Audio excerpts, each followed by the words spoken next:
कभी कभी सबसे सुंदर आवाज होती है खामोशी।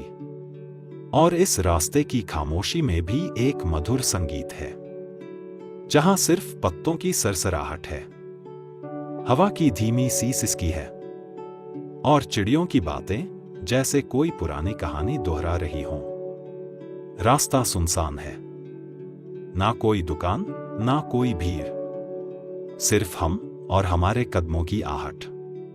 कभी कभी ये रास्ता ऐसा लगता है जैसे वक्त भी यहां ठहर गया हो। हर मोड़ पर पेड़ झुकते हैं जैसे कुछ कहना चाहते हों। हर पगडंडी कुछ छुपाती है और कुछ सिखाती है। इन घने पेड़ों की छाव तले चलना जैसे किसी ध्यान की अवस्था में होना। धूप छाव के खेल में हम अपने भीतर की रोशनी ढूंढने लगते हैं, थोड़ी देर के लिए ही सही। ये जंगल हमें अपने भीतर झांकने की इजाजत देता है। और जब आप थक कर बैठते हैं, कोई बोलने वाला नहीं होता, पर फिर भी ऐसा लगता है जैसे प्रकृति खुद कह रही हो, थक गए हो? ठीक है, यही बैठो, सांस लो, क्योंकि मंजिल जितनी जरूरी है उतनी ही जरूरी है ये ठहराव।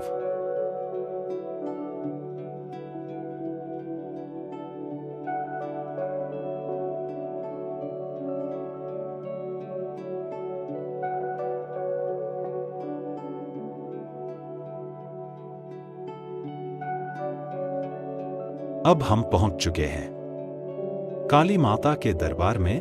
काली का टिब्बा यह सिर्फ एक मंदिर नहीं है, बल्कि यह एक विश्वास है, एक ऊर्जा है और पहाड़ों की चोटी पर बसा हुआ एक ऐसा स्थान जहां धरती और आकाश मिलते हुए महसूस होते हैं।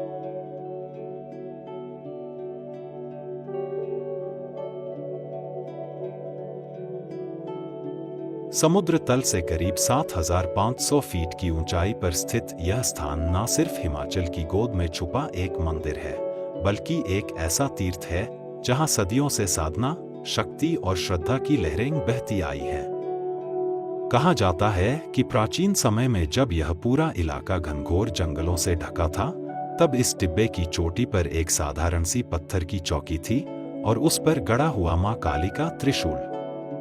कोई भव्य मूर्ति नहीं, कोई छत नहीं और ना ही कोई मंदिर, सिर्फ शांत वनों में गूंजती एक ऊर्जा, और वो ऊर्जा थी मां काली की।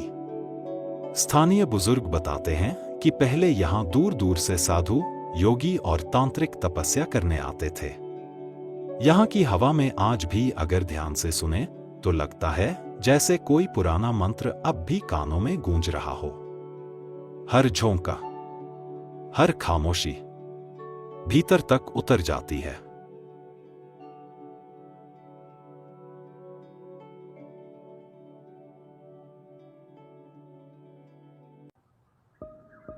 एक कथा के अनुसार पटियाला रियासत के शासक महाराजा भूपिंदर सिंह को एक रात स्वप्न आया। उन्होंने देखा एक रहस्यमयी देवी, जिनकी आंखें अग्नि के समान थीं और हाथों में तलवार थी, उन्हें बुला रही है। मां काली ने उन्हें आदेश दिया, इस शिखर पर एक मंदिर बनाओ ताकि लोग यहां आकर न सिर्फ मेरी पूजा करें, बल्कि खुद को जान सकें। उस दिव्य दर्शन से प्रभावित होकर महाराजा ने तुरंत कारीगरों को भेजा और शुरू हुआ इस मंदिर का निर्माण। यह निर्माण सिर्फ पत्थरों का जोड़ नहीं था, यह श्रद्धा, तपस्या और आत्मिक ऊर्जा का मूर्त रूप था। वर्षों में यह मंदिर काफी लोकप्रिय हुआ। अब यहां नवरात्रों और विशिष्ट तिथियों पर सैकड़ों श्रद्धालु आते हैं। लेकिन जो इस जगह को विशेष बनाता है वो है इसका शांत और रहस्यमयी वातावरण। जब आप इस चोटी पर पहुंचते हैं और दूर दूर तक फैली वादियों को देखते हैं, तो लगता है जैसे वक्त रुक गया हो। यहां ना शोर है, ना बाजार, सिर्फ हवा है, बादल हैं और एक अनकहा संवाद मां काली के साथ। थक गए हो? रुको, बैठो और खुद से एक सवाल पूछो, क्या तुम अपने भीतर की आवाज को सुन पा रहे हो? यही है काली का टिब्बा, एक ऐसी जगह जहां बाहर से ऊंचाई की ओर चढ़ाई होती है, लेकिन असल में ये यात्रा भीतर की गहराइयों की होती है।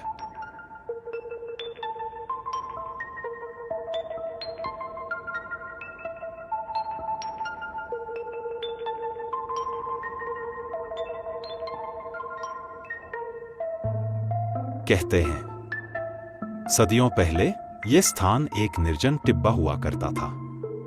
यहां एक साधक तपस्या करने आया। वो माता काली का उपासक था।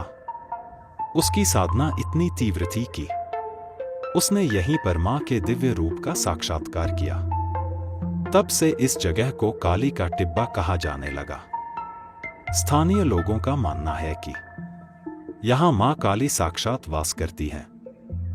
जो भी सच्चे मन से यहां आता है, मां उसकी हर मनोकामना पूरी करती है।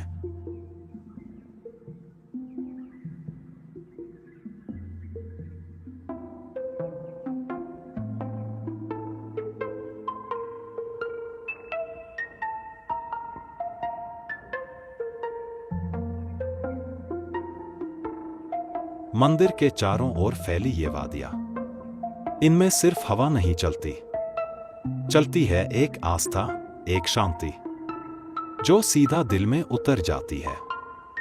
यहां से दिखते हैं चूड़ चांदनी के पहाड़ और कभी कभी दूर दूर तक फैले श्वेत बादल। ऐसा लगता है जैसे आप बादलों से बात कर रहे हों।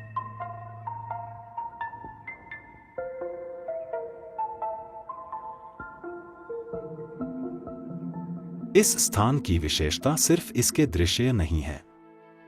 यहां की ऊर्जा, इसका कंपन, वाइब्रेशन कुछ अलग ही है। अगर आप आंखें बंद करके कुछ देर यहां खड़े हो जाए तो महसूस कर सकते हैं मानो मां स्वयं आपके पास खड़ी हों। कई श्रद्धालु यहां हर साल सिर्फ इसलिए आते हैं ताकि उन्हें मानसिक शांति मिल सके। न कोई ज्यादा भीड़, न ज्यादा आवाज, सिर्फ मां की मौजूदगी।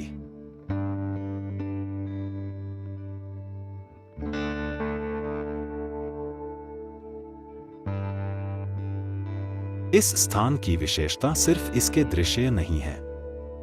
यहां की ऊर्जा, इसका कंपन, वाइब्रेशन कुछ अलग ही है। अगर आप आंखें बंद करके कुछ देर यहां खड़े हो जाए तो महसूस कर सकते हैं मानो मां स्वयं आपके पास खड़ी हों। कई श्रद्धालु यहां हर साल सिर्फ इसलिए आते हैं ताकि उन्हें मानसिक शांति मिल सके। न कोई ज्यादा भीड़, न ज्यादा आवाज, सिर्फ मां की मौजूदगी।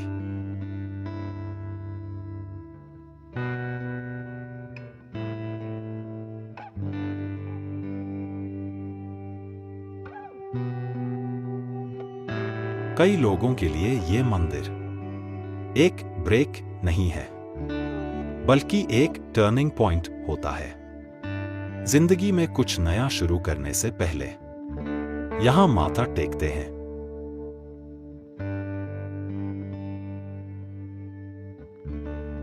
यात्रा खत्म हो रही है, पर अंदर कुछ शुरू हुआ है।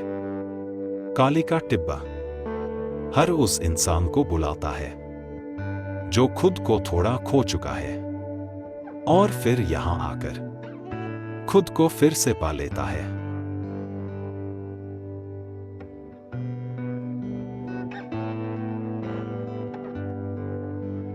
कभी मौका मिले तो एक बार जरूर आना, बादलों के पार, मां के दरबार तक।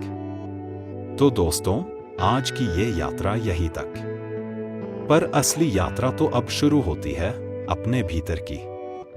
इन पहाड़ों से हमने सिर्फ रास्ता नहीं देखा, बल्कि हर मोड़ पर कुछ महसूस किया, कुछ सीखा। मिलते हैं अगले हिस्से में, जहां हम चलेंगे बादलों के पार एक नई कहानी के साथ। तब तक के लिए प्रकृति से प्रेम रखिए और दिल से यात्रा करते रहिए। मैं हूं गोविंद कंडपाल। मिलते हैं फिर एक नई यात्रा में। जय माता दी। इस पहाड़ी पर मां काली की उपस्थिति तो प्राचीन है ही, लेकिन साथ में पंचमुखी हनुमान और गणेश जी की प्रतिमाएं भी यहां विराजमान हैं। यह सिर्फ एक मंदिर नहीं, एक ऊर्जा केंद्र है, जहां शक्ति, बुद्धि और भक्ति तीनों एक साथ मिलते हैं। पौराणिक मान्यताओं के अनुसार पंचमुखी हनुमान जी का रूप बहुत शक्तिशाली और विशेष माना जाता है। इस रूप में उनके 5 मुख होते हैं। हनुमान पूर्व दिशा, बल और भक्ति के प्रतीक। नरसिंह दक्षिण, शत्रु विनाशक। गरुड़ पश्चिम, विश्व भय का नाश। वराह उत्तर, भूमि रक्षा व धर्म। हयग्रीव ऊर्ध्वमुख, ज्ञान और ऊर्जा। कहा जाता है कि जब काली का टिब्बा पर साधु संत तपस्या करते थे, तब यहां तांत्रिक साधनाएं भी होती थी। पंचमुखी हनुमान जी को तांत्रिक साधना में रक्षक और शक्तिशाली सहयोगी माना जाता है, जो साधक को नकारात्मक शक्तियों से बचाते हैं। इसीलिए इस क्षेत्र में हनुमान जी की पंचमुखी मूर्ति स्थापित की गई, ताकि मां काली की पूजा के साथ साथ साधकों की सुरक्षा भी सुनिश्चित हो सके।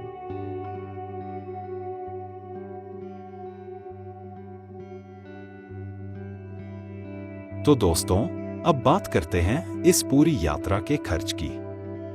पेट्रोल का कुल खर्च हुआ करीब 1500 रुपए, जिसमें आना और जाना दोनों शामिल हैं। टोल टैक्स एक तरफ का था 115 रुपए, जिसमें 40 रुपए और 75 रुपए के 2 टोल शामिल हैं। ग्रीन टैक्स कुल 100 रुपए, 70 रुपए हिमाचल एंट्री के वक्त और 30 रुपए चैल के पास फेड़ी में। खाने पीने का खर्च 550 रुपए।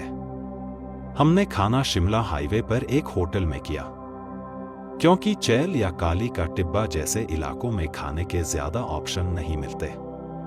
तो कुल मिलाकर यह सफर रहा एक बजट फ्रेंडली और यादगार अनुभव। हर सफर एक कहानी कहता है, और ये कहानी थी बादलों के पार की। अब वक्त है अलविदा कहने का, मगर दिल में यादें रह जाएंगी। हर मोड़, हर झरोखा, हर हवा की सरसराहट।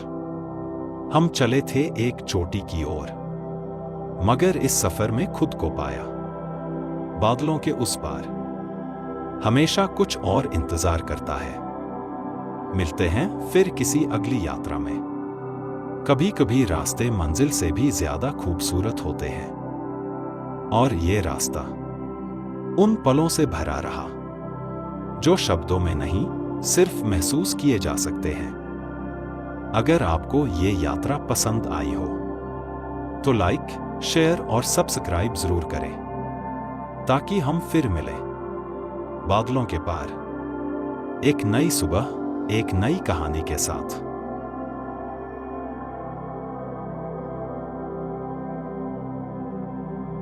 जय माता दी। आप सभी को मां काली की कृपा सदैव प्राप्त हो। यात्रा में आनंद मिले, मन में शांति रहे और जीवन में उत्साह बना रहे। फिर मिलेंगे बादलों के पार एक नई कहानी के साथ। नमस्कार।